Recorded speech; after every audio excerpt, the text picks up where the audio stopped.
Perhaps us. Sam, do you want to hit record at your end? So you've got it for just on it now. Mate. Perfect, good man. So thanks for tuning in today. I know there's a lot of people, familiar faces, but also good to just see some new people who are interested in this topic. So a little bit, first of all, in terms of, I guess, why you should bother listening to anything I've got to say. Jumped forward there. So this is me. I'm the founder of Athletic Evolution and the Athletic Academy, which is a private youth coaching business. I also run the Athletic Evolution podcast, but ultimately I'm a specialist in long-term athlete development. So I've got no interest in working with Edinburgh Rugby or Glasgow Warriors first team. That's not my bag. My thing is all about trying to get athletes at 12, 13, 14, 15 through to 18, 19, 20, signing a pro contract and handing them over. So that's where my passion lies, and that's what I'm trying to do. And that's reflected in my role at Scottish Rugby. So I'm the lead strength and conditioning coach for the Scottish Rugby Academy in Caledonia, and also previously led on the under 16s, 17s and under 18 national teams. Also do some delivery on the World Rugby level 1s and 2s for Scottish Rugby as an educator. I've got a degree in strength and conditioning science, a master's in applied sport and exercise physiology, been accredited with the UKSCA for over a decade, got a level 1 in precision nutrition, and over lockdown found the time to contribute to Rugby World magazine for a number of times just to do something a little bit different. So I'd like to think that I've kind of done my time, if you like, in accruing the qualifications and the experience to be reputable in this area as in long-term athletic development.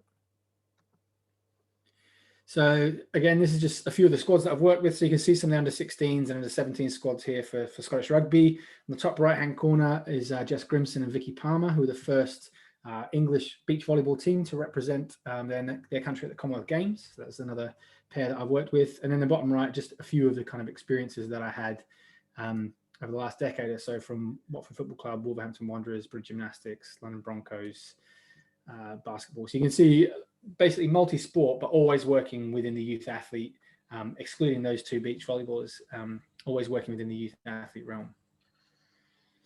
So there's a little bit about what we're going to cover tonight. So the first thing is we're going to look at why youth athletes aren't just miniature adults and why we shouldn't just give them watered down versions of what we give to senior players. We're going to look at why they are particularly unique, some of the myths that surround training youth athletes, what a good youth program looks like in terms of content, delivery, logistics, and then hopefully answer any of your questions. So feel free at any point during this to pop a question in the chat box. Sam's going to do a bit of collating of those. And if I haven't answered them during the presentation, then I'll be sure to try and get those answered. Ultimately, what I want you guys to go away with is to have the information and the application to be able to change your coaching, based on that. I don't want you to walk away thinking, okay, that's great, but I don't know how to apply it. I want you to know, okay, I know how I can go away and make this better tomorrow. So the first thing, why youth athletes aren't just miniature adults. So with youth athletes, there's a whole load of things going on that there isn't going on with your first 15. So growth and maturation is the crux of it, really. So we're getting changes in the physical side of things from a skeleton growing, so sealing off of growth plates, elongation of bones. We're getting changes in a muscle mass, so looking at peak weight velocity and things like that. A hormonal profile of athletes is changing. I'm sure you all notice when someone goes from a wee little skinny boy and suddenly he's pumping on muscle mass and growing a beard. There's a lot changing in the background hormonally there. And even energy production. The way young kids produce energy is different to the way a fully formed adult does. They don't have some of the enzymes for an anaerobic system, for example. That's why little kids can run and run and run all day. It's because their aerobic system is that's pretty much all they've got. But when they crash, they're gone. Whereas we know we can do some of those more high intensity efforts with older individuals. The second one is massive, which is neural, which is the ability to learn, which I'm sure you're all aware of. That's what takes that kid from not being able to find his nose to being able to catch and pass and throwing that line out. So that ability to learn is a key thing. And that plasticity in the brain, as we call it, is something that diminishes with age. So whilst we can still learn until the day we die, takes us a little bit longer. So that adage of teaching an old dog new tricks is absolutely true. That's a capacity that diminishes with age. Then lastly, you're probably all aware of this one. There's a big psychological and cognitive differences between youth athletes and adults in terms of attention, focus, and discipline. Although some might say that's debatable, I'm sure there's a lot who still feel like you're coaching little kids, even when you're coaching fully formed adults. So a big part of that process is growth and maturation, as I said. And on the right-hand side is a really good little graphic that I've stolen here, one of these kind of motivational things, but it completely applies to growth and maturation. So people think that growth and maturation is this very nice, linear, sequential process where it's just smooth, and it's completely the opposite of that. It much more looks like the image on the right-hand side, but it's all squiggly. In terms of sometimes we'll go through a growth spurt, then it will slow down, then it will go up again and slow down. It's a lot more forwards and backwards, and a lot more complex than just a nice linear progression of height. But basically what happens is we go through that adolescent growth spurt, which we might term also peak height velocity, which is just basically the period of your life where you grow the most in a set time. So that's usually where, the kid's gone away for summer holidays, comes back and suddenly a foot taller. But essentially the process we go through as kids becoming adolescents, then becoming adults, is that we stretch out and then we fill out. So we'll get that growth spurt or peak height velocity. We'll get that followed by peak weight velocity, which is when we'll put on the most amount of muscle mass and weight mass in development. So the second part around this is the hormonal profile. So the big thing is hormonally in males is testosterone. So when that kicks in, that's when we know we can really improve things like muscle mass and strength. In females, the primary hormone that drives growth of muscle mass is growth hormone. Slightly secondary to testosterone in males, but the primary one in females. So this is a really nice picture here. And this comes from a guy called James Baker, who works out at Aspire Academy in Qatar. And being in Qatar, he basically has no budget because he's sitting on oil money. So he can do essentially what is the gold standard of biological maturation assessment, which is where you take an X-ray of the child's wrist and you compare that to some standardized X-rays of biological ages. And what you can see here is, so the blue line is where that individual sits on their skeletal age or their biological age. The black number is their age according to their birth certificate. So you can see on this extreme right-hand side, on the bottom right, we've got an individual who, according to his birth certificate, is 13.3 years old. According to his skeleton, he's nearly 18 years old. On the flip side, if you go to the second individual on the top left, you can see he's also 13.3, but he's just sitting around 14 years old. So he's still an early developer, but nowhere near as early as that guy at 13.3. Now, consider they're both in the same team, or worse still, they're on opposing teams. And that kid who's 13.3 and sitting around 14 skeletally has to tackle that kid who's 13.3, but is actually 18 skeletally. Probably looks like he's got a beard, a wife, and 2 kids at home. So chronological age, or your age on your birth certificate, is pretty much completely unrelated to your biological or skeletal age. And this is why people get carried away with prodigies, because they get some kid who's like, this 12-year-old's insane, he's unbelievable. Yeah, he's 12 years old according to his birth certificate, but realistically, he's 15. And then he ends up getting overlapped, and 10 years later, you've never heard of him. And this happens all the time, particularly in football. So Freddie Adu would be a classic example. He was going to be the next Pele. Suddenly no one has heard of him because actually he peaked at 15 because he was early mature. So this happens constantly. And this is one of the problems. The more physical your sport, the more likely that is to happen, because the physical advantage happens with that maturation. So that 13.3 years old in the bottom right, who's 18 skeletally, he's going to be faster, he's going to be bigger, he's going to be stronger, he's going to be way more powerful than that kid who's 13.3 but sitting around 14 years age skeletally. So who are you going to pick on your team? You're going to pick that kid who's early advanced. Who's going to get picked for the regional team? That kid. Who's going to pick for the national team? That kid. But what happens when everyone else catches him up? Suddenly his lack of skills gets exposed, his lack of tactical understanding gets exposed. Suddenly everyone goes, what happened to little Jimmy? He used to be brilliant. Actually, he was never brilliant.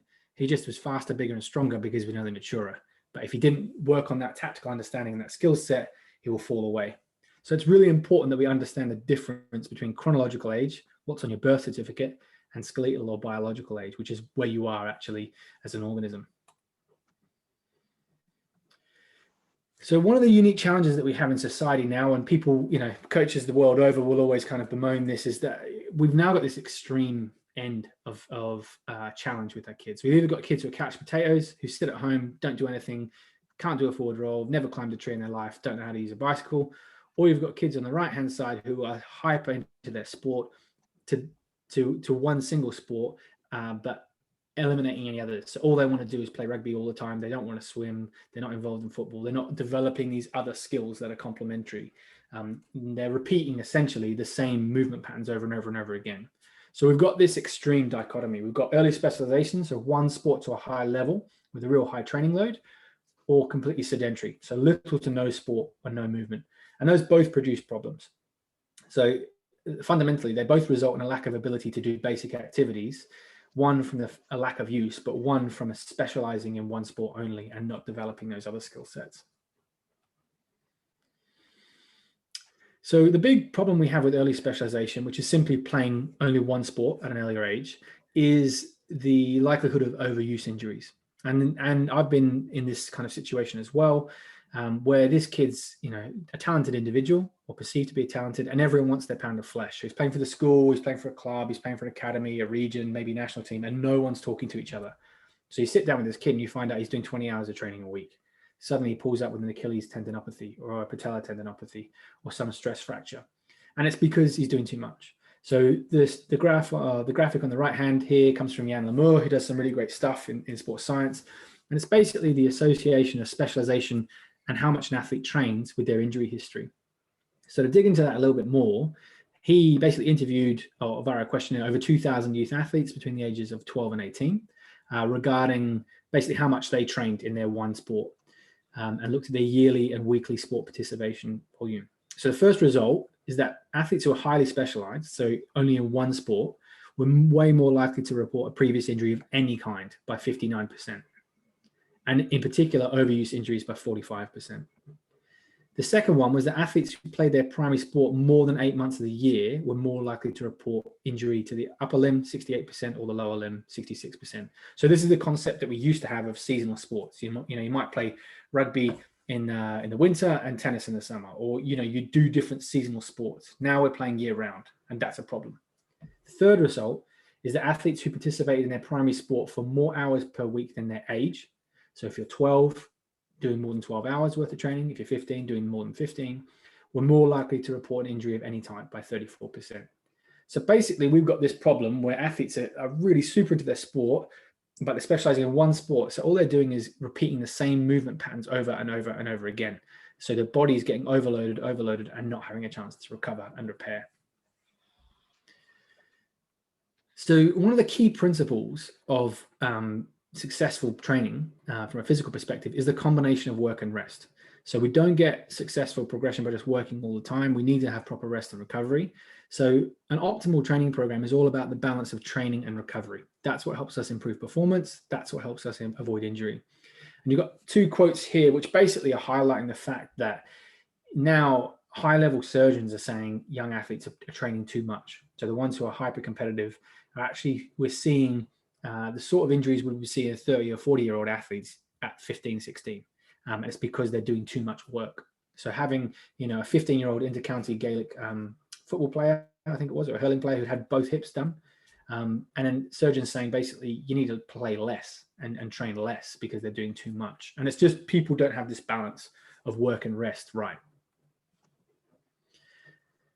On the flip side, we also know that too much rest is detrimental. So this pandemic is unprecedented in one way, but in another way, we've actually seen this before, and we know the effect this has on the human body. So this did the rounds on social media earlier on in the pandemic, and it's basically taken from when the NFL had their blackout.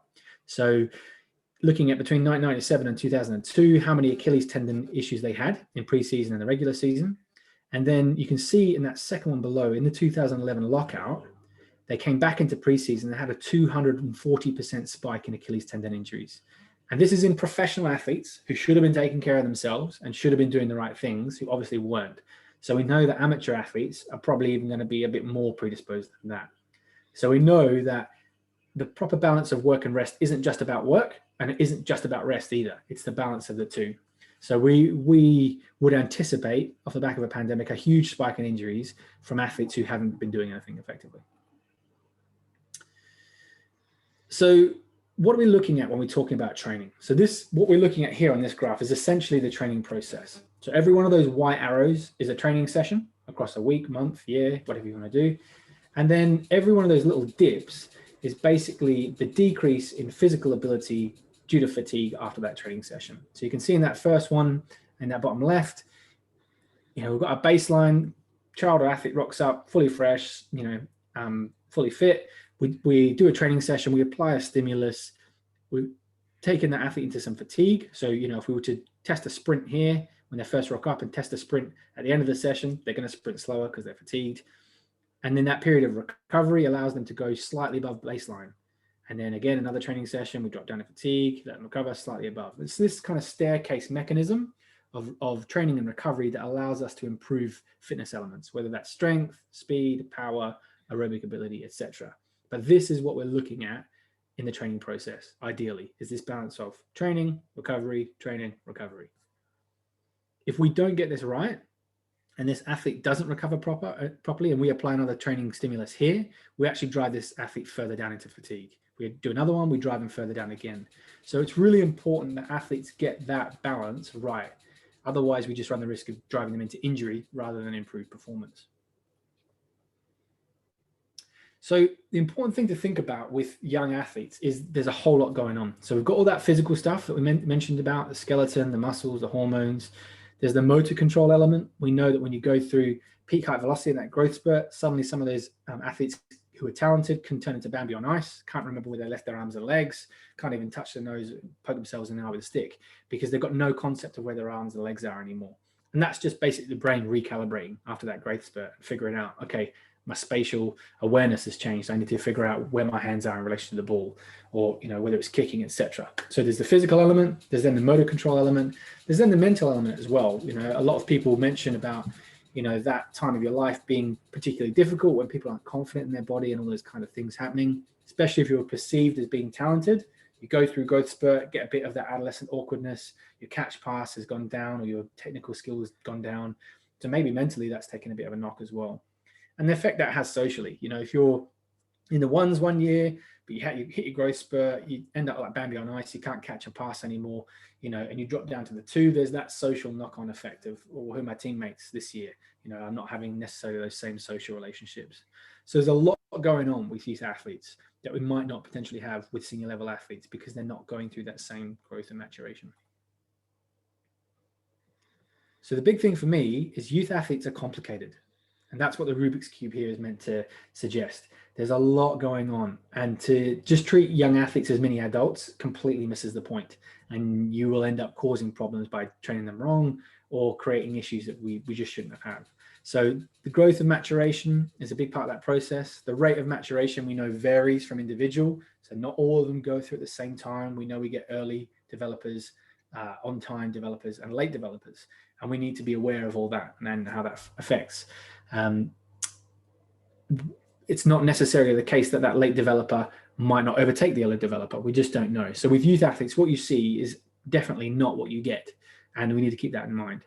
The other one is relative age effect. So we know athletes born closer to the cutoff for a sport get more overrepresented. And we've seen this in Scottish rugby. We've done the studies, we've published them ourselves. This exists in our own junior national teams. So we know in the under 16s, we've got a relative age effect where the first quartile kids are overrepresented compared to the late quartile kids. So it exists. And then early specialization, we talked about some of the dangers there. Physical literacy, we know, globally, but particularly in the West, Australia, the States, the UK, we know it's on the decline. And we know that balance of workload and recovery is important. So key points, take homes. Youth athletes are a melting pot. We need to be aware of that. We need to be aware of the multiple effects of maturation. We need to be aware of the 3 different types of maturers and kind of spot that in your squad. You don't need to be a genius to figure it out. You can kind of see it. We know that both being sedentary and early specialization are problematic. We know that overworked athletes tend to get injured, that more doesn't always equal better, and that long periods of extended rest like the coronavirus or the pandemic followed by an immediate restart are basically a problem waiting to happen. So moving on to some of the myths. So this is stuff I've dealt with for decades now. And funnily enough, they don't get any more original. They're just the same ones that come back around again. So the classic one is you can pick any exercise, insert it at the front of this sentence, and pick any body part and insert it at the back. So deadlifts are bad for your back. Squats are bad for your knees. military presses both your shoulders, bench presses both your shoulders.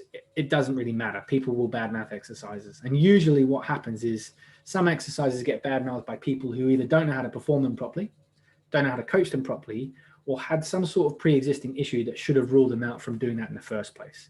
So if you have degenerative discs in your spine, you shouldn't be deadlifting. If you have pre-existing shoulder issues, you probably shouldn't have been bench pressing. So you're blaming the tool when it was actually the person operating the tool. So the classic examples are the squat and the deadlift. They're the ones that classically get said, oh, you shouldn't be doing this. But I want you to think about this. Take any skill in your sport. So think about rugby, scrum and the line-out lift, for example. If someone's scrum setup was bad, would that be a risk of injury? Well, we know that. That's a given. What about if we progressed them too fast? What about if we went from scrumming a one-on-one to suddenly putting them in an 8-on-8, or we suddenly decided to scrum that under 18s against the under 20s player? Well, that's obviously a terrible idea. No one's going to do that because it's dumb. What about if we train too hard or too long? Is that a risk? Yes. What about if we had someone who wasn't qualified to be coaching those athletes, coaching them? Is that a risk? Yeah. Well, funnily enough, strength and conditioning is exactly the same. Movement training or lifting or squatting or deadlifting is a skill. And just like any rugby skill, it's exactly the same. So bad technique is a risk, progressing too fast is a risk, training too hard or too long is a risk, improper coaching is a risk. So it's no different. We need to start thinking about these things as the same. Just as people should be qualified to coach rugby, they should be qualified to coach in the gym. Unfortunately, there's this strange phenomenon that people think just because you have a body, you understand how to move. And for me, it's the equivalent of saying just because you have a brain doesn't mean you can speak Latin. Yeah. So every time I get in the car and see people jogging, I can tell 90% of the population doesn't know how to run, but we all think we do. So the big thing is that you can reduce all these risks with an appropriate training plan and a coach who's appropriately qualified and supervised sessions. A lot of the kind of sensationalized things that come out in the media of 13-year-old kids killing themselves in a bench press is kids who are left alone in their dad's garage gym, which frankly isn't a great idea. I wouldn't leave a 13-year-old kid alone in the gym and expect them to be fully healthy when it came back. Not a great idea. So a lot of this stuff gets sensationalized and you get the urban myths off the back of that. The big thing is, another myth is that strength training isn't safe. So now we basically have an international consensus. And this paper here, as well as ones from the UKSCA, the ASCA, and funnily enough, the American Academy of Pediatrics. So it doesn't get much more highly recommended than that in a litigious society like America. We now have consensuses from all these countries saying strength training is not only safe for children, but it's beneficial. Now, that doesn't mean, as I've alluded to in my previous slide, that we load kids up and do 200-kilo deadlifts. It's about understanding where we start these kids with body weight training or medicine balls or light resistance and progressing them in an appropriate manner.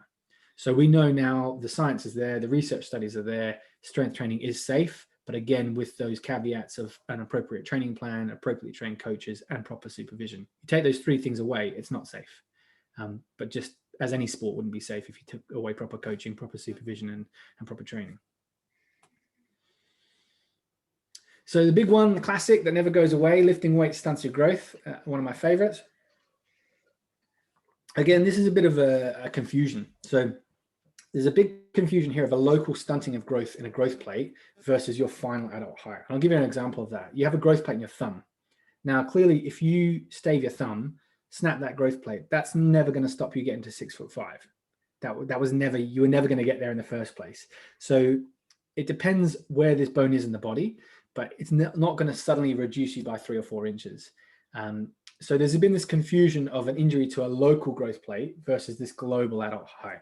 So if you take a look at the picture on the right-hand side here, so this is a femur, and you can see those little red lines are what we call fisses, which is basically the growth plates of a bone. So if you damage these directly, these are the last things to seal off in a bone. So if you damage those directly, you can stunt the growth in that localized area. Depending on where that is, that could have a knock-on effect, but it's highly unlikely to stop someone getting to their final adult height. Now, if you dig a bit deeper into this, it's interesting to see how these happen. So we're way more likely to injure growth plates during a growth spurt, so during that peak height velocity that we mentioned. And actually 15% of all childhood fractures are to growth plates. And when you look into the research, the most popular is falling off things. So falling off bikes, skateboards, out of trees. In a sporting context, and this is an American study, it was ice hockey, American football, and baseball. Now, if you take American football, you take the pads off and you let players pass backwards, you pretty much have rugby, except excessive rest periods. So if you speed it up, you've got rugby. In another study, skiing, biking, skateboarding, so stuff that has a lot of velocity and hard surfaces, 21.7% of their fractures. And the most reported one, because it's American studies, typically is American football. So again, if you look at those, they're more sporting contexts, or they're falling out of things and off things with very hard surfaces. So in a gym context, highly unlikely. And again, you could reduce all of those with proper supervision, coaching, and an appropriate training plan. I'm yet to have a player break a growth plate in the gym. That hasn't happened to me. And thankfully, never broken a bone in the gym. But it just goes to show what nature of injuries happen and how they occur. Typically is in those, there's a big collision element, either colliding with another human being or colliding with concrete or the ground, typically. So in reality, the flip side is actually true. So bone actually requires stress to grow. And we know this because of studies on astronauts. If you send an astronaut up to space and we don't do any kind of modified exercise, which is a very big area of research, they actually come back down and their skeleton's basically degraded to the point where it's unsafe for them to stand up. So we know it's actually really important. And that's why, they have a lot of modified things up there. And it's because they've removed gravity. So we understand gravity has a positive effect on the skeleton. And essentially that's all we're doing with resistance training, is we're just adding more load via gravity, whether that's jumping and landing, whether that's an external barbell, a dumbbell, a kettlebell, a sandbag. All we're doing is adding more load to the skeleton. And in some studies, there's been some really interesting results that actually in youth weightlifters, so in the sport, not weight training, but in the sport of clean and jerk and snatch, when they compared them to their age-matched peers, so a 12-year-old who did weightlifting versus a 12-year-old who didn't, the weightlifters actually had basically a higher level of bone mineral density. So they had more structurally integral skeletons. So there were less risk of fractures, less risk of osteoporosis, etc. And then even when they compare that to adults, they had a greater bone mineral density. So if anything, the opposite's true, in that you're creating a skeleton that's more resistant to fractures, has more bone mineral density. And we know for a fact that actually that's not something that's constant in life. You can't accrue bone mineral density at the same rate throughout your whole life. And that's what this image on the bottom left is. So we know that up until around the age of 30, that's basically when we're going to accrue as much bone mineral density as we can. After that point, we're basically trying to fight losing it. And so one of the populations that can benefit the most from resistance training is young female athletes, because they're at risk of osteoporosis, etc. So if anything, it's actually the opposite, that resistance training is a really useful tool for not only sports performance, but health in terms of longevity and fragility into old age. So youth athletes can benefit not only now, but in the future when they're 80 years old. And this is a quote taken from Rodri Lloyd, who's one of the leading researchers in youth strength and conditioning, that actually childhood to adolescence is actually the best time for bones to respond to the forces experienced during weight training exercise. So that's a big one that hopefully we've kind of debunked. And my question to you would be, which one do you think is safer? So got a few different situations here. So, we've all been in this scenario. We've kind of spotted the kid on the opposite team who's gigantic. Happened to me when I was 13, 14 years old, snapped my collarbone tackling that player. Which of these has more chaos or control? So, when we've got 15 players on one side of the pitch and 15 players on the other side of the pitch who want to kill each other, that's pretty hard to control versus, a small group of athletes in the gym where we can control the load of the player, the speed of the movement, potentially the behavior. So, when we're looking at these contexts, which one has more chaos? Which one has a higher speed of movement? Which one has more athletes involved? Which one has a higher athlete to coach or referee ratio? And ultimately, I think this just comes down to the kind of cognitive dissonance that we have around the nature of the sport. If someone breaks an arm on the rugby pitch, we say, oh, you know what, that's just rugby. If someone broke an arm in my gym, I'd get hung, drawn and quartered, because people go, oh, that shouldn't happen. Well, how can we have the same injury in two different reactions? It's just because we've been immersed in the nature of the sport and we understand, the risks. In reality, the gym environment is a far more controlled one. As I said, this image on the right-hand side here, this child's using a technique bar. It's probably somewhere between 7 and 15 kilos, which is probably anywhere between maybe 20% of his body weight. When you compare that to the picture on the left-hand side, where there's an obvious David and Goliath mismatch, there's speed involved. That kid on the left-hand side is never winning that collision. not in a million years. So which one's more dangerous? So another myth that we see is that the idea that children should only do core work, that they don't benefit from strength work. And we know from the research, again, that's false. In this meta-analysis, so a study of 43 different studies, they found positive effects on muscle strength, sprint agility, vertical jump, sport-specific performance. So we know that they do benefit. And to leave those kind of benefits on the table kind of seems a bit counterintuitive. So the idea comes up a lot, how young's too young to start training. And this is kind of a theoretical model presented by Roger Lloyd on, the kind of rate of progression. If we started strength and conditioning or athletic development during pre-adolescence, during adolescence, if we just played sport, or if we did nothing. And what we can see is that we get an earlier start in life, we can effectively raise that ceiling of where an athlete can go. Now, it doesn't mean we have 5-year-olds barbell back squatting. There's more appropriate activities, but it just means that entering and beginning that training process and exposing them to movements and to different activities helps get them down that road. So in reality, resistance training is a foundation of athletic development. As it kind of alludes to on the graphic again from Jan Lemore on the right here, stronger athletes are better prepared for harder demands. We see this, a very famous strength coach says strong people are harder to kill. Improve in health and injury risk. So we know from an osteoporosis perspective longer term, but also in the shorter term, a more robust skeleton with a higher bone mineral density is harder to break. So athletes are less likely to incur those kind of fractures. We know that education and instruction should start early. We shouldn't just let children loose in the gym and just kind of shut the door and expect them to all be alive in an hour's time. We know that participation should be continual. If you don't use it, you lose it. Our body is an adaptive organism. It will self-regulate. So if we stop strength training in 6 to 8 weeks time, we will be weaker. So it needs to be a continual process. And we know that traditional fears surrounding strength training and some of those myths are just misguided and have been disproven by the science. So there we go. A big one I'd say is don't badmouth specific exercises, but understand when they're applicable, why, and how to use them. We know that the safety element, we know that strength training doesn't necessarily stunt injured growth plates, but high impact collisions do. We know that youth athletes can benefit both now into adulthood and old age, and that we shouldn't just focus on the core side of things, that there's other benefits there on the table if we want them. So that leads us to the question of what does a good youth athletic development program look like? So pretty straightforward. It should be fun. We should have a proper element of planning. It should be age and stage appropriate. As we mentioned, there's different things going on there. We should really focus on the fundamental movements. It should be coached and supervised by someone qualified. And we should incorporate some of those elements of mobility, stability, strength, power, speed.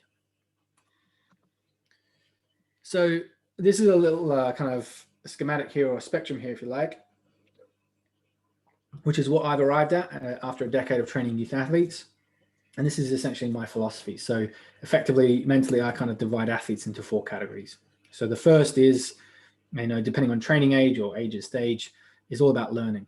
So it should be all about establishing excellent movement in the basic movement skills to begin building a toolbox of skills. So that's things like squatting, hinging, pushing, pulling, jumping, landing, bracing, rotating. Now, that might not be in a gym setting. If you've got a bunch of 6, 7-year-olds, this could be in your warm-up in the form of monkey games. It could be about squatting down like a monkey. It could be crawling like a bear. It could be jumping and landing like a kangaroo. We hide your broccoli in your meat and veg. As coaches, we do this all the time, hide it in games. So it doesn't need to be explicit, but maybe if they're 10, 11, 12, then we'll do some more explicit stuff on body weight, and we'll do our body weight squats and our press ups, etc. So once we've learned the basics, then we're going to move into this second stage, which is about exploring variation. So what we want to do here is fill the movement toolbox by using a wider range of movements and competencies and complexities. So for example, take the squat. So once you can bodyweight squat, that doesn't mean you're ready to barbell back squat in my book. So what I would do is take someone through, okay, can you bodyweight squat? Now can you goblet squat holding an object? What about if we hold it on the right-hand side? What about on the left-hand side? Can we do a front squat? Can we do an overhead squat? Can we do a back squat? So you're understanding not one single exercise, back squatting, but all the variations of this exercise. So instead of just learning an exercise, you're learning the movement. So you can then apply that to whatever context. And so we can play with the variable of training complexity. So my thing is, I want to think about the next person in the sequence. So if I hand a player over to Mike Leggett at Glasgow Warriors, he wants a player who can do all these different things. He doesn't want a player who can back squat 200 but has never done a front squat in his life or can't overhead squat. He wants someone who's athletic. So I want to be able to give this athlete the skills to go and essentially plug and play. He doesn't have to spend 6 months catching up on these things he's missed out. So we learn the basics, then we explore these variations so that we can keep filling the movement toolbox for whatever challenge might come up in the future. Once they're competent in a different range of movements, then we're going to go after basic strength. And this is where most people get it wrong, because they start with that. They don't do the stuff before that. So we want to learn, we want to explore variation, then we want to build basic strength. And this is where things like our relative strength standards might come in. So we might look like at a two times body weight back squat, 1.5 times body weight bench, those kind of things. We've got our benchmarks, but there's no point in building high levels of strength if you haven't got competency or you haven't got variation, because effectively you're getting more and more specialized. And I know from speaking to a number of different people, Sean Lamont being one, Mark Robertson being the other, that over the course of a professional rugby career, your scope of what you can do diminishes over time due to injuries and other issues. So, at the age of 30, if all you ever learned to do was back squat and bench press, and your kind of scope and range of motion has diminished due to injury, you haven't got a whole lot left. You can basically do maybe an incline bench and a leg press. Whereas if we have all this variation at youth age, we can kind of hang on to some of these things as we go through those injury periods. And then finally, that last stage is all about building explosive strength. So this is, the stuff we see on Instagram. This is the stuff, the sexy stuff. It's the explosive strength, power, speed, our Olympic lifts, our barbell, squat jumps, our med ball throws, all that kind of stuff. But again, there's no point working on explosiveness if you've got no strength. So force equals mass times acceleration. I don't care how fast you can accelerate 1 kilograms, you're not powerful. Once you can build a basic level of strength and you can accelerate 100 kilos, now we're talking. But there's no point working on explosive strength when you've got no strength to access. So we need to build that strength, then we need to train the athlete to access it quickly. So for me, this is the 4 stages I think about: learn, explore, load, explode. And that's the kind of spectrum I want to take athletes through. So when we're talking about youth athlete development, it's really important, I think, when we're talking to coaches, that we have the lowest possible barrier for entry. Anytime we talk about specialist equipment or specialist facilities or the need for a separate session, we're wasting our time because inevitably you're all working in different contexts. You all have different contact time with athletes, different equipment, different facilities. So effectively that information is not usable. So for me, this needs to be something that has the lowest minimum possible barrier for entry. So no specialist equipment, no need for a separate session, no need for extra facilities. You can literally do it already in your situation. It needs to have an adaptable format. So one coach might want to use it as their warm-up. Another coach might want to use it as a breakout station. Someone else might want to use it in a rotation. Someone else might want to sandwich it with their skills. All those are totally fine. It doesn't matter how we do it. It matters that we get it done. Third one is no laps, no lines, no lectures. We don't want to take 10 minutes to explain a 1-minute drill. It's just not beneficial. We want to get these kids moving as much as possible, time on task, not freezing their backside off in the cold, rain or snow. And then the last one for me, which is massive, is do you own the movement or does the movement own you? So I'll give you an example here. If we do 3 sets of 6 and those 6 reps are our best quality, really good, and I push the athlete to do 3 sets of 12, but the last 6 reps are really poor, which 6 reps are we asking the brain to remember? Because it doesn't know. So we're not training that quality movement. We've moved into this unstable, poor technique. So we can't then expect the brain to remember the good quality reps because we've basically just mashed it up with the bad ones. So I would always take quality over quantity. I would take an athlete today who's weak but moves incredibly well over someone who's super strong but has restricted mobility, can't do a load of things because they've got poor technique. I'm not interested in that. I would much rather have someone who moves well. And this is why gymnasts are a dream to train, because they've got kinesthetic awareness like out of this planet, and they pick everything up super quick because their quality of movement is incredibly high. The second one there is around essentially we think that once you've done 10 press ups, you can move on. There's actually a load of different ways we can manipulate that. So we could focus on the acceleration off the ground, so being super powerful, which is the concentric contraction. We could focus on slowing down the deceleration towards the ground, so maybe taking 3 or 4 seconds to get to the chest of the ground. That's working on our braking or decelerating or eccentric contraction. Or we can throw in a pause, chuck in a 3-second pause that might be a press ups and see how much harder they get. My academy players are doing that at the moment. That's our isometric contraction. So we actually, there's more to training than just banging out straight reps. We can emphasize a different part of the movement. We can slow it down, stick in a pause. All those are completely viable ways of training. And for me, it illustrates to me as a coach that you as an athlete own that movement. If I ask you to put a pause in, you can do it. If I ask you to slow it down, you can do it. If I ask you to speed it up, you can do it. It means you own the movement doesn't own you. And now you're ready to progress. Whereas if all you can do is 3 sets of 10, but you can only rack them out, you can't do them slow and controlled, well, the movement owns you. So for me, it's a big one around scaling it up and down according to ability. So having some progressions and regressions, understanding how we can emphasize the explosive element, or we can emphasize the deceleration element or the pause element. And, there's probably one of the best examples of this is in our sport, is the scrum. If the scrum doesn't move and both forces are opposing each other equally, that's an isometric contraction. If one team, has a good shove on and pushes the other team, that's a concentric action. If we're trying to resist the opposite team, they're super strong, but we can slow them down. So my number 8 can get the ball out and we resist that movement backwards.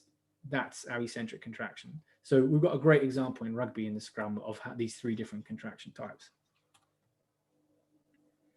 So for me, this is huge. It's absolutely not what you do. It's the way that you do it. And a good example to illustrate this is a coach called Ashley Jones, who's a very well-known strength and conditioning coach at professional level, I think with the Crusaders. But he every year used to basically give all the other clubs his strength and conditioning program. And if you asked him why, he said, it doesn't matter, because they can have all the sets and reps and loads, but they're not going to coach it like me. They don't know the coaching points that I would emphasize. They don't know the culture. They don't know how to run it. So you can have the perfect script, but it's not what you do, it's how you do it. So it's the quality of movement, it's the control, it's the progression and regression that's really vital.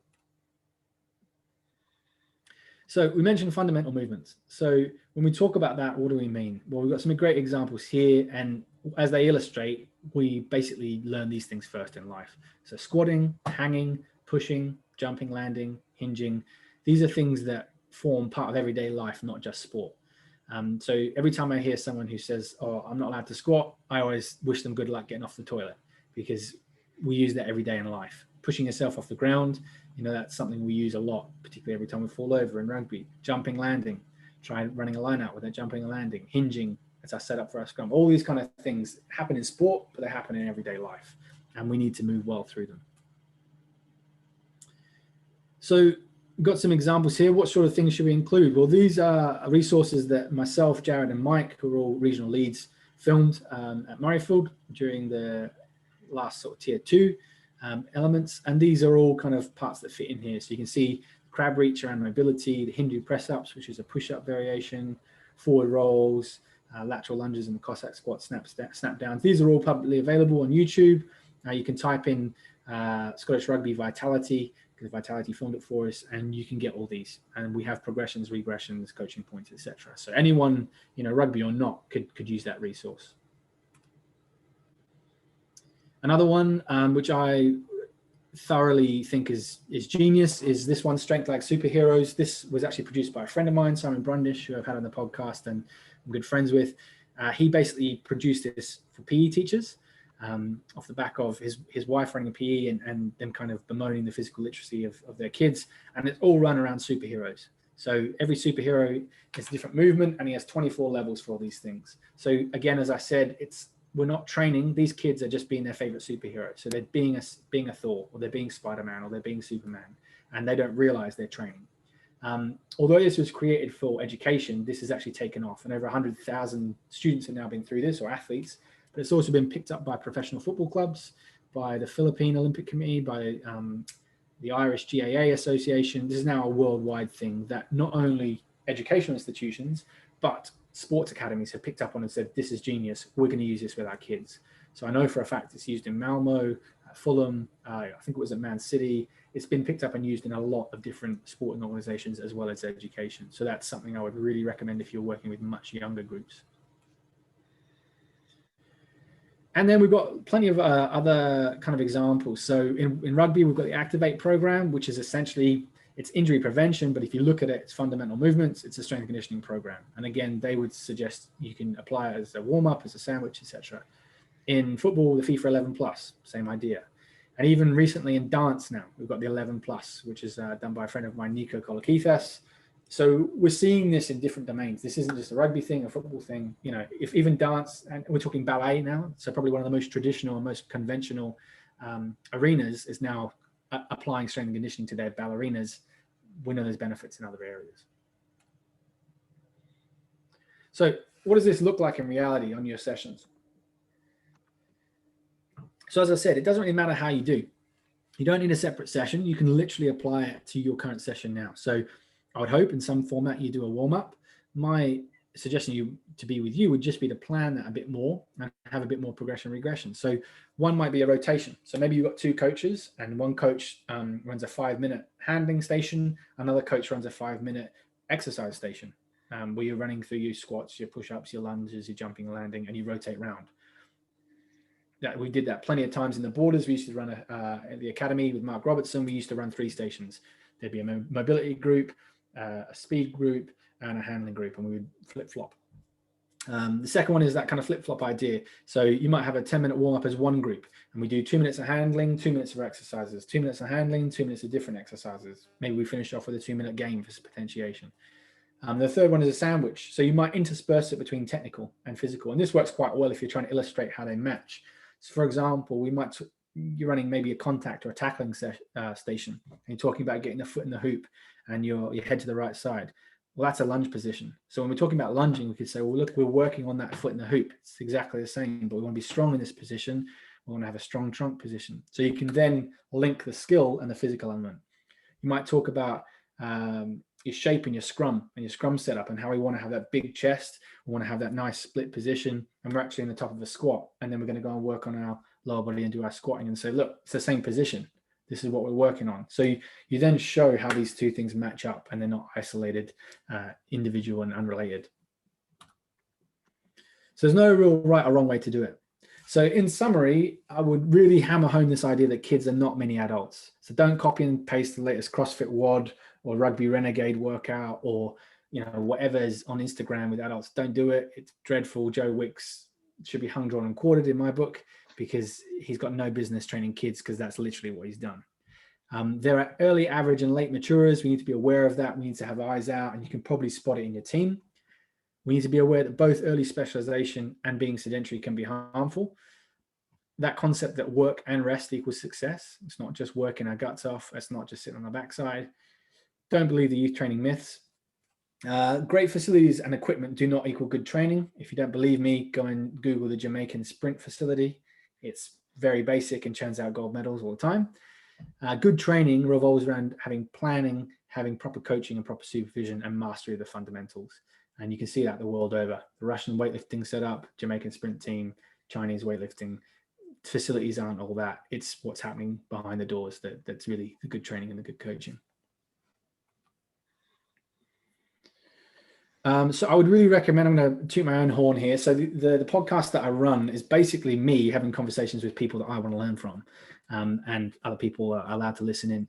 And we've had some incredible people who specialize in youth athletic development. So I take a very holistic approach.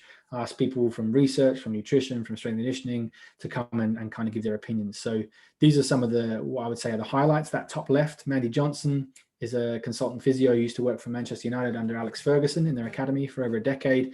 She's probably one of the world experts on growth-related injuries. So if you have players with Osgood Schlatters, Cinders Larsen Johansson, Severs, that is a resource you should definitely listen to, because she goes through it in depth. Tom Farrow, former England Sevens, runs his own business coaching youth athletes.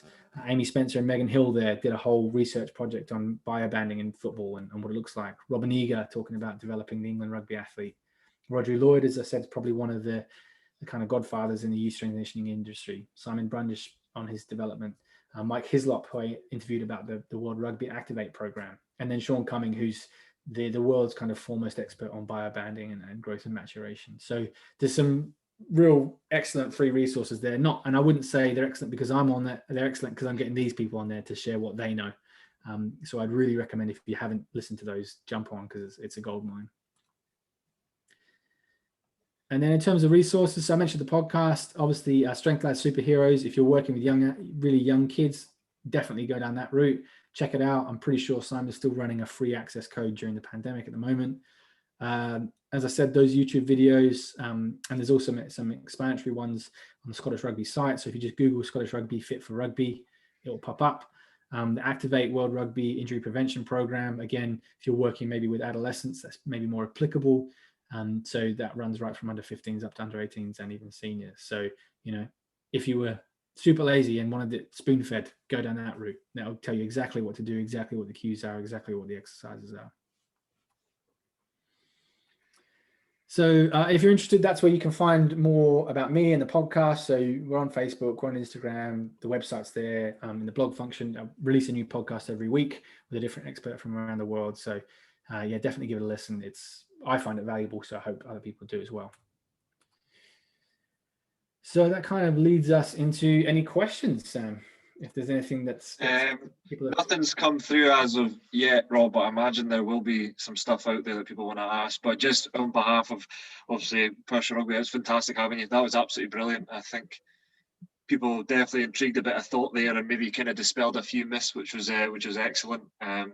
If anybody's got any questions, then feel free to unmute yourself and ask Rob. We're really keen to take advantage of this opportunity we've got, Rob, here, so feel free. Yeah, absolutely, fire away. I will stay around until people are out of questions.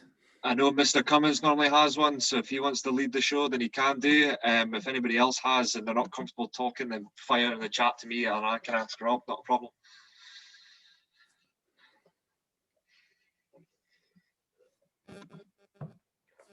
Well, he can't unmute himself. Just stick it in the chat then. There you go. Hi Rob, how are you doing? I'm very well, mate. How are you? Yeah, good, thanks. Just a couple of things, just on opinion-wise.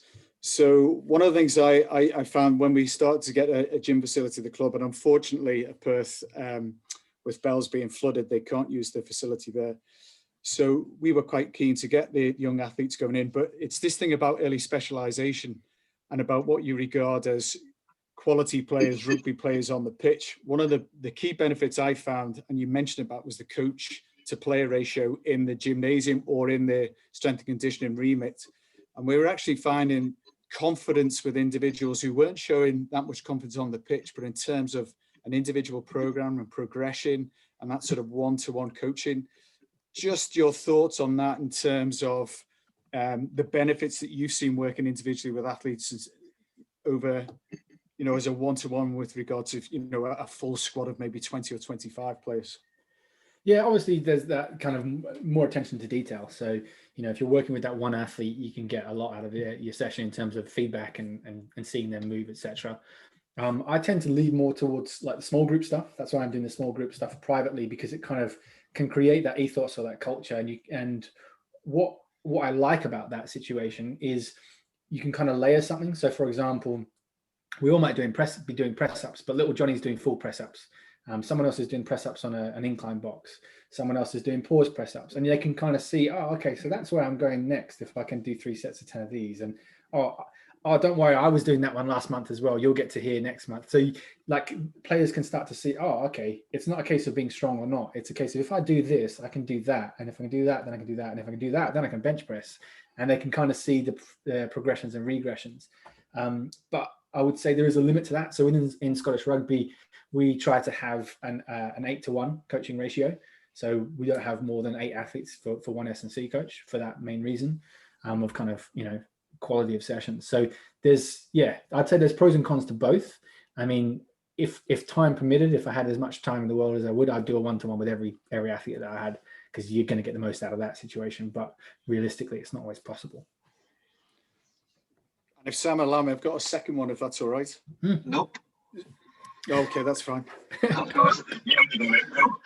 Just when you're talking about recovery, and you and I both know that we're really keen to enforce what we call positive behavioural responses from athletes, especially in terms of recovery. Can you just give some key insights of what sort of recovery you're talking about, the processes in that, what we mean by recovery and rest? Mm-hmm. So my biggest thing is, I don't know if it's the social media age or kids or just human nature, but everyone wants to go for a silver bullet. So, the first thing athletes will ask me, they won't ask me, how many hours do you think I should sleep? They'll say, what protein supplement should I get?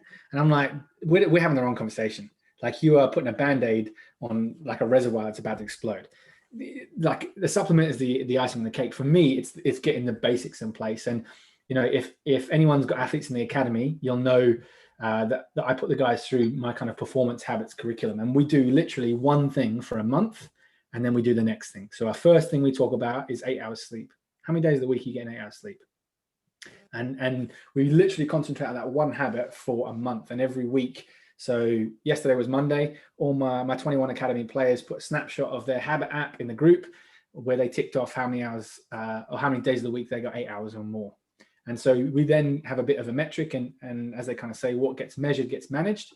So, if little Johnny's only got 3 days a week where he got 8 hours sleep because he's on his Xbox the rest of the time, or he doesn't have a set bedtime or whatever, I say, okay, this week, let's aim for 4 days. And then next week, we're aiming for 5. And by the end of the month, we've actually improved someone's sleep. And then we go, okay, I want you to continue doing that. Now we're going to talk about breakfast. Does your breakfast include both protein and carbohydrates, or are you just having sugar puffs? Are you just having cocoa? Like, how can we improve that? And then we talk about get your 5 fruit and veg. And then we talk about how many times do you eat in a day? And then we talk about how many times have you got protein in those meals. So we literally layer it. But I take a real long-term approach, and I don't try and solve everything at once. You're just going to solve one thing and then stack the next thing and the next thing. And that's worked incredibly well. And the good thing about that is it works for both the people at both ends of the spectrum. So I had players who were really overweight that needed to lose weight that worked for. I had players who really need to gain weight, and having that generalized approach of saying, okay, you eating 6 times a day, yes or no? How many days a week are you doing that? Okay, those guys who needed to put on weight, Matt did it. The guys who needed to lose weight realized, I'm eating too much. I need to get down to this. And I've had players who've, I'm trying to think now, the latest cohort who went through the Glasgow Warriors in Mikey Gray, Max Williamson, Alex Samuel, Ewan Cunningham, they all came through that. Ross McKnight, like we're talking guys putting on 10, 15 kilos in the course of a year, guys losing 10, 15 kilos in the course of a year, all through the same method, being really general, but being measured. So for me, it's the basics. It's sleep, it's eating regularly, it's getting your fruit and veg in. It's stuff that, I call it performance habits because that sounds more attractive. It's really just how to be a human being. Like, that's stuff we should all be doing. We should probably all be getting 8 hours sleep. We should all be having 5 fruit and veg. We should all have breakfast. Like, it's not specific to an athlete, but if you haven't got those things in place, like, you don't need to speak to the nutritionist, because the nutritionist will tell you those things. So for me, I've had a lot of things where players are like, oh, I want to refer to the nutritionist. When you talk to them, I'm like, I know what your problem is. You don't need scales to measure your carbs, and you need to eat. You need to find the fridge and open the door. Like, it's basic stuff. So for me, I will try and hammer the basics so that, if we do all that and a player comes through and they're still having issues, then yeah, you have warranted a referral to the nutritionist because you've got all the basics right, but something's still not happening for you. So for me, it's really simple, basic stuff. It's just like on pitch. I don't care how many players you can run past if you can't catch the ball, because you ain't going to be running past anyone. It's exactly the same. You've got to get your basics in place. So that's what I try and communicate to the players. It's incredible. There's a lot of questions coming through, Rob, so bear with us. So one of the ones that have come through is just any tips on difference between girls and boys, or is it a myth, which you've seemed to dispel of many of tonight? So if there's any differences you could provide there, that'd be great. No, there's definitely differences. So females typically will hit that growth spurt earlier, so typically around about 10, 11. Males, it will be 13, 14. So the idea of females maturing earlier is true. So that's both from a physical perspective and potentially kind of cognitively as well. Obviously, in terms of training wise, they kind of need the same things. So that kind of fundamental movement approach is just how to move as a human being. We need that for life as well as sport. But there are a few little things injury wise that are slightly different. So one is that we see a higher precedence or a higher rate of ACL injuries in females. And there's a number of reasons for this. There's a bit around joint laxity through the menstrual cycle, a big bit around the anatomy in terms of Q angle of the hips to the knee, having wider hips and knees kind of in a narrower position creates a bit more stress around the knee. So cutting can be an issue, and that's where we see a lot of those things. But a lot of those things can be mediated if they're strength training. And I mean, the big kind of issue you typically see with females is the idea around, I don't want to get bulky. And my thing is, like, the classic thing is people say, I don't look like Arnie. And I'm like, trust me, you won't. Arnie didn't look like the way by accident. He changed his backside off and took a lot of performance enhancing drugs to get there. So you're not going to wake up and look like Arnie by mistake. but you will benefit from strength, from improved lean muscle mass, from, again, just the confidence of actually, do you know what, I've improved how strong I am, I've improved how powerful I am. So female athletes definitely benefit. I would argue you could probably start a bit younger with them in the gym because of kind of mental maturity. So, the kind of rule of thumb that Rodri Lloyd, who's one of the specialists in this area, says is, if you're old enough to play the sport, you're old enough to physically prepare to play the sport, which makes sense, right? Why would you expose someone to a risk that they're not prepared for? So for me, it's like, when someone's mentally ready, then we can move into that gym situation. If someone's still 15, 16, but mentally they're all over the place and hanging off the ceiling, I'm probably not going to stick them in a room full of bars and plates. So it's kind of a case-by-case thing, but yeah, certainly females would benefit. They'd just be aware that they mature a bit younger, and just be aware that there's that element around ACL injuries, which is arguably a reason for them to train even more in this area, as particularly the on-pitch stuff around decelerating, cutting. They're going to be their two biggest injury factors: cutting, decelerating, jumping. If you work hard on those things, you could reduce the number of knee injuries in your squad. I've done it in female volleyball.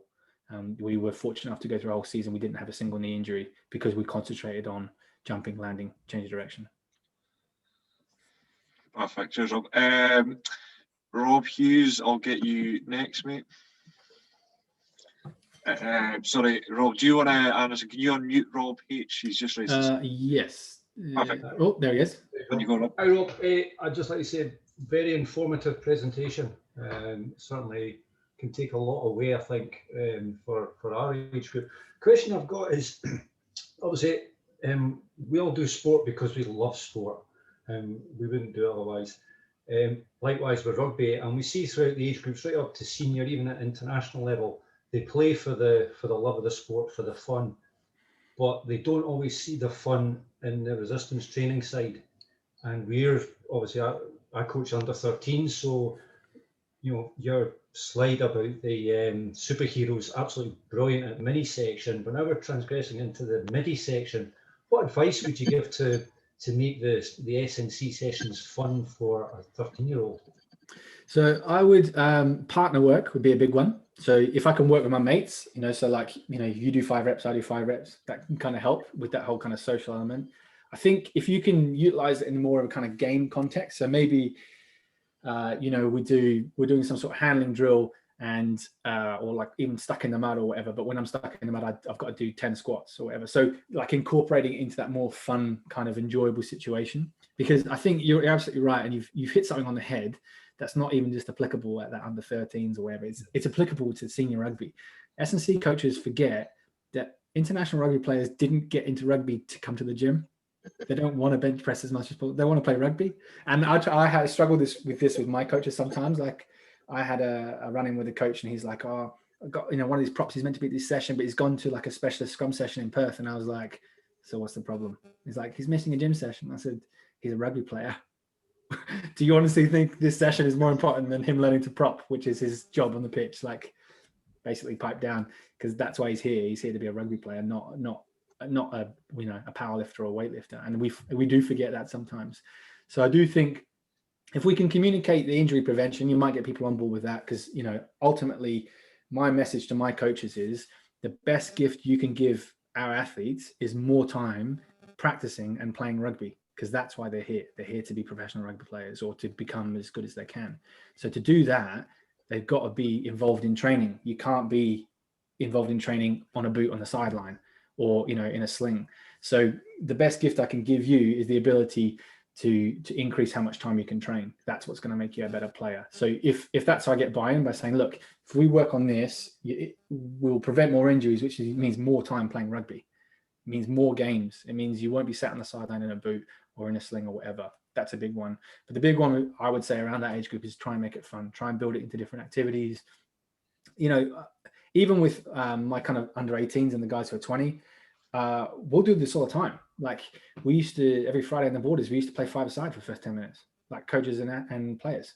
That was, that was our heart raiser. We'd have a 5-a-side kickabout, and then we'd have our mobile, staleness comes into every environment, and it's trying to mix it and create that variety. I'll stick in forward rolls in the warm up or come up with some other idea. This is where, like, I think we can learn from rugby coaches as much as you guys can learn from us, because,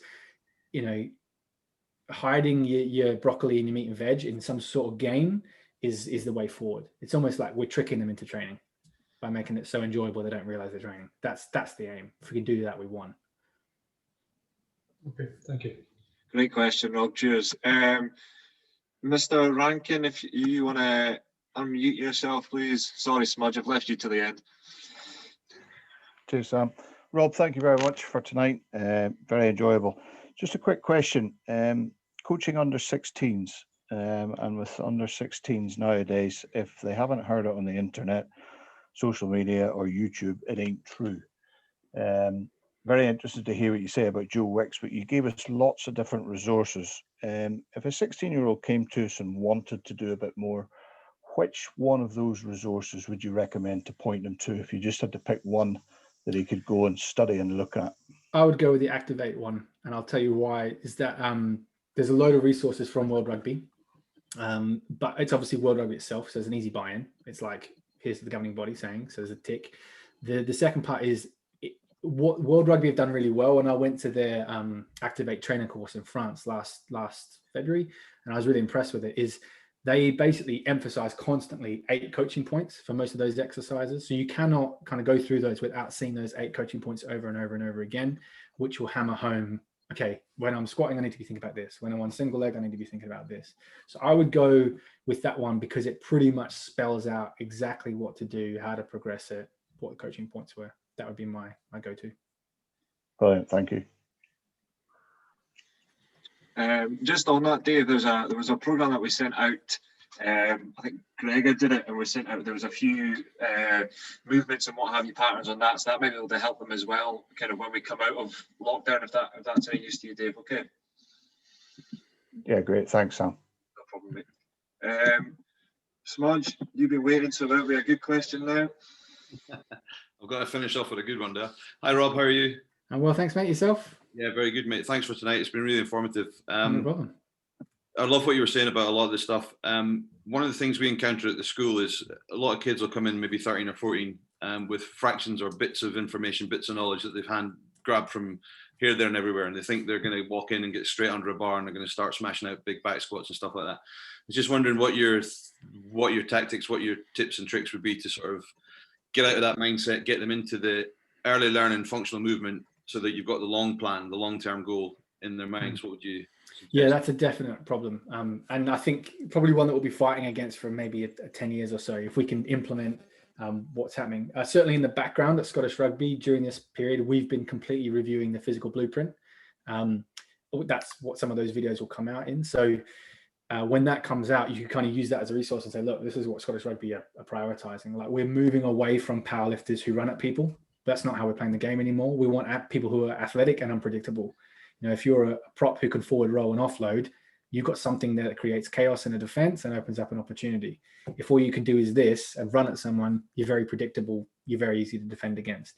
So hopefully when that gets finalized and we push that out to clubs, the physical blueprint will give coaches the on-field resources to deliver stuff much like this. But you can then turn around to a player and say, well, this is effectively what you'll be wanting to do at an academy level. Yeah. My biggest one is it's a bit of kind of coaching trickery. And I've done this in my programs with the athletes during this period because I can't get eyes on them, is utilize the eccentric and isometric. So stick in like a 4 or 5 second eccentric. So for example, in my squat or my bench press, okay, you can do as heavy a load as you want, but you've got to do a 5 second lowering phase. See how heavy you can go, because I guarantee it'll be about 50% of your NRM. Stick in a 4 second isometric pause at the bottom or the bottom of your squat. You can go as heavy as you want, but you got to do a 4 second pause. It cuts the load down straight away.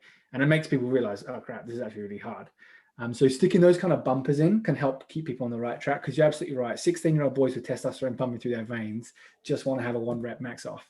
And they don't want to be told, listen, you've not got it. You need to get another 2 inches on your depth.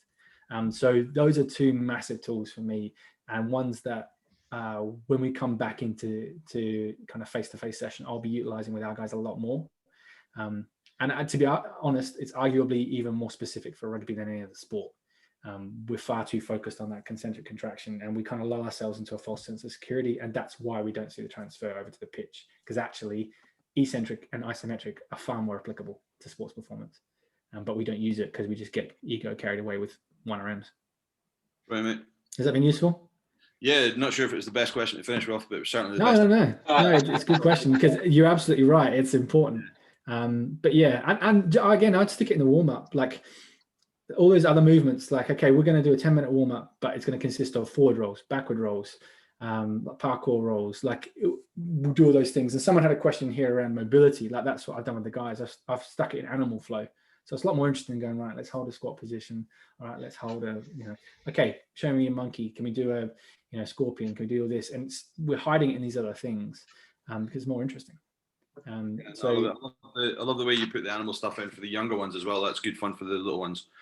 But just keeping it going through, and that brings in the element of fun that somebody else was talking about earlier. So listen, mate, I appreciate that. Appreciate your time. Not a problem. No, you're absolutely welcome. Sorry, I missed one question, and it was, what are your top tips to get kids back up to speed and motivated when we get back? The lockdown blues are real. Yeah, definitely. They definitely are. I mean, the biggest thing they're going to have missed is their mates, right? So when people are allowed to get back and see their mates, that social connection is going to be huge. And just getting them having fun again. Because it's all been, I don't know if it's the same there, but pretty much every school kid I speak to, it's like teachers have gone crazy, and it's like they've got 12 hours of school instead of 6 or 8, and it's like Zoom sessions coming out their ears. So I think, the opportunity to see their mates and have fun is going to be massive. For those, I found I kind of reframed things for our guys because they really got really worried about losing their gains and all this kind of stuff. And I was like, listen, guys, there's plenty of very jacked and strong gymnasts around the world who've never touched a barbell. So, we can keep training at home and making improvements, which we have. But also we focused a lot on those performance habits, and I said, look, okay, maybe your rugby isn't going to improve over this 6 months or whatever, but there's loads of stuff we can work on. We can work on your sleep. We can work on your nutrition. We can work on your goal setting. There's actually a huge chunk that we can make progress on that when you come back to rugby is going to help you escalate even further. So the biggest thing for me would be that social connection, fun and enjoyment. And, now we can maybe even get them improving a little bit by focusing on some of that off-field stuff. The question's just coming in, just saying, what does rest actually look like? So is it a complete down day, or kind of do you do cross training on a bike or a walk? I guess that probably depends on the week you've had previous. Could you give an example of when you maybe have a total down day, Rob, or when you'd have an active recovery? So this kind of depends as a person's training status improves. So you'll find, like, for example, the Warriors guys on a rest day, maybe they still go for a swim or do something. But someone training twice a week, okay, you don't need that much rest because you've got 5 days rest. But somebody who's training 5 days a week, they might fluctuate how hard their intensity is. So we know that one of the big injury risks is monotony and staleness. So that monotony comes from training at the same intensity all the time. So we're not varying what we're doing.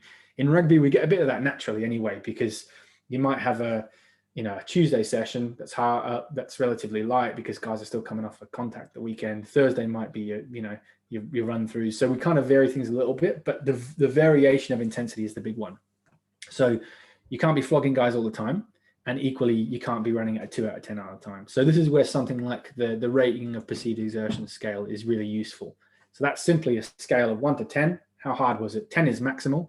Like, imagine a bleep test or a yo-yo test. 1 is I've pretty much just woken up in bed and I'm fully rested. So you can say to players, okay, where do you think that was on a scale of 1 to 10 tonight? And you might have planned and thought today's going to be an 8. Like, these guys are going to be working hard, and they come back and go, yeah, it was a 6. And you as a coach can go, oh, okay, actually I can push him a little bit harder. Or another day where you want it to be a bit lower. Okay, what was it today? Oh, it was an 8. Oh, I thought it was going to be a 5. Okay, I went too hard. So you can fluctuate your intensity a little bit. And, you can play with that a lot, especially in things like conditioned games. We know you can manipulate your time of your bouts, or the number of players, or the dimensions of the pitch. Like, basically compare 7s and 15s. It's 2 different types of conditioned games. One's a hell of a lot more running than the other because there's more open space. So you as a coach can manipulate that. And that creates changes in intensity. So, real simple ways is just, number 1, stay away from that monotony of the same thing, hammering all the time in intensity, fluctuate things. So just ask players, how hard do you think that was tonight? If it was meant to be a hard session, was it actually hard? If it was meant to be an easy session, did you go a bit hard? And this is something we have to do If anyone's ever met Ross Miller, so Ross is a good mate of mine who I used to work with in the Borders, and we would constantly be saying, Roscoe, time. And he's like, another 10 minutes, Roscoe, time. Just have to say, Roscoe, we said 5 minutes on this drill. You've spent 5 minutes explaining it and 20 minutes doing it. It's time to move on. So that was always a bit of a funny thing is trying to, limit the duration of sessions and it not becoming a mammoth marathon session and not going crazy, trying to get that final perfect rep. Sometimes you need to go, right, that's probably all we're going to get tonight. No, Kia, do you want to ask a question there, mate? Just Rob, do you want to, can you undo Kia? Perfect. There we go. Yeah, thanks, Sam. Yeah, quick on Rob. This year, I take P6s, and this year's been a massive difference in some of the height. Some of the kids have grown really quickly, much quicker than others. Some have got very confident at tackling, some haven't. So we've tried to sort of separate games. So some of the less confident tacklers, some of the smaller kids are playing and building up that confidence, which is working to a point. But I suppose my question is to you is some of the kids that are playing in these games get almost a bit demotivated or a bit sort of like, well, that's not so good group. I just wondered if you had any kind of ideas to try and keep it fresh, keep these kids sort of feel like they're challenged and not sort of feeling like they're in a kind of a less advanced group. So I would really recommend you listen to the podcast episode with Amy Spencer and Megan Hill, because that's basically what they're talking about in the academy at Southampton. So they bioband their athletes, and basically athletes will play up and down, although they don't call it that. They basically term it very differently and say, look, we're just trying to find you the appropriate challenge. And this is where people who don't understand biobanding have given it loads of flack and just said, oh, you're just basically mollycoddling the late developers. It's actually also for the early developers, because that early developer now can go up, play with other kids who are on a similar level, and he gets challenged. So we're actually progressing this guy at the right rate, and we're also giving this guy an appropriate challenge. But to put them together, it's too easy for the early developer. It's too hard for the late developer. So, a lot of the people who have been anti-biobanding actually don't really understand it. And people who are pro-biobanding are saying, actually, it's all about providing an appropriate level of challenge, which is what you're talking about. You've identified these kids are struggling. We need to change the context. These kids are finding it too easy. We need to change the context. So I would just explain to them, look around. Everyone's growing at different rates. Like little Johnny, he's shot up an inch. The other one's shot up 6 inches. So this isn't a fair fight necessarily.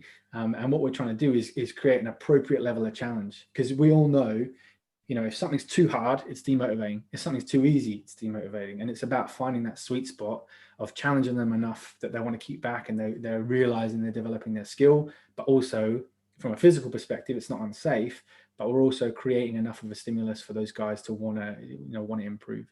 So yeah, I think explaining in some ways, it's almost, I think, a bit of a relief for some guys if you say, listen, there's nothing wrong with you. You're just a late developer. And he's an early developer, and there's nothing wrong with that either. But we're just trying to provide people with the right kind of sense of challenge. And, for you, tackling someone who's an equal body weight, is an appropriate challenge. For him, he needs to go and tackle someone else. Like I've had the same thing. I think, Smudge, you're probably involved in this as well. I can't remember. But one of the Cali teams we had a scrum half who was 60 kilos and a second row was 120. Now, they're on the same team. That's, I said, thank God they're on the same team. Can you imagine if they're opposing? But, clearly you wouldn't put the two of them in tackling practice against each other, one-on-one constantly. You'd kind of vary the challenge, because that scrum half's going to get demotivated pretty quickly when he's just getting pasted all the time. So, this is where you as a coach, I think, will know your players better than me, and you'll know the ones you can have a conversation with and say, listen, you just need to understand that he's developed a bit more, and we're just, trying to find the right context for you. Or it might just be the way you divide groups and you don't even say anything. You just go, right, you guys are all here, you guys are all there. And, you look at it and you go, okay, they're all a similar body weight. They're all a similar body weight, which is exactly what, people lord New Zealand. That's what they do, right? You go, right, you're less than 80 kilos. You guys play with this lot. You're more than 80 kilos. You play with that lot. Job done. Like, it's just how we divide up groups from a safety perspective or a challenge perspective. What was that podcast you mentioned? So that's the episode. So that's the Athletic Evolution podcast, which is my one. It's the episode with Amy Spencer and Megan Hill. You'll see it's got a big Southampton logo in the middle. But that's basically the research they did. And it's some really interesting research. What they looked at the psychological side of things as well. And what they found was those guys you're talking about, the kind of later developers, When they dropped down a level, if you like, they actually took more of a leadership role. So when they were with their peers who were actually, more biologically more advanced, they would maybe sit back and be that quiet lad who wouldn't talk, who wouldn't take the reins, who wouldn't, chime in at half time. But when they went to that group where they were a bit more biologically matched, they actually came out of their shell and became more of a leader and more of a kind of a vocal figure in the team. So some really interesting research there that it's not just a physical thing, there's maybe a psychological element as well. Okay, thanks for that. It's really appreciated. Great question, Keir. Okay, well, there's been nothing else come in the chat, Rob. What I will say, that is absolutely fantastic. I've took away a lot of nuggets there, and I think that's been brilliant for the club and obviously everyone involved. On your side of things, Rob, I know there's people from your website. There's a Facebook, Rob was going on Facebook, it's the Athletic Evolution kind of Facebook page, is it, Rob? Yeah, you can find us there. I highly recommend all coaches just to go on and like that, and there's some absolute gold Rob puts out on a weekly and daily basis there that we can take into our sessions. Yeah, you'll probably find a few familiar faces on there. I think Edo's been on there. I interviewed him after the 18s, and I've actually got an episode coming up with Jeff Cullen, who some of you may have worked with in different variations, the team doctor for the 16s and 17s, just talking about concussion in youth athletes and stuff. So there's a lot of stuff, hopefully, that's applicable for people. So please give it a like and go on and, like I say, just upskill yourself, because Rob's absolutely first class in this field. So if there's no other questions, then feel free to leave the meeting if you wish. If you want to ask Rob a question, then feel free to leave at the end. So thanks again for all your time. It's really, really appreciated. My pleasure. An hour and a half, so, and also from me to my coaches and the guys that are with Perthshire, thanks for all your time and giving it up to try and make it better for our participants, essentially. So thanks again. Not a problem. And whenever we're allowed outside again, if you see me at a session, feel free to come up and introduce yourself. It'd be good to meet you guys person to person. Perfect. Rob, you just got to stay on. Perfect. And that should be it. Thanks, guys.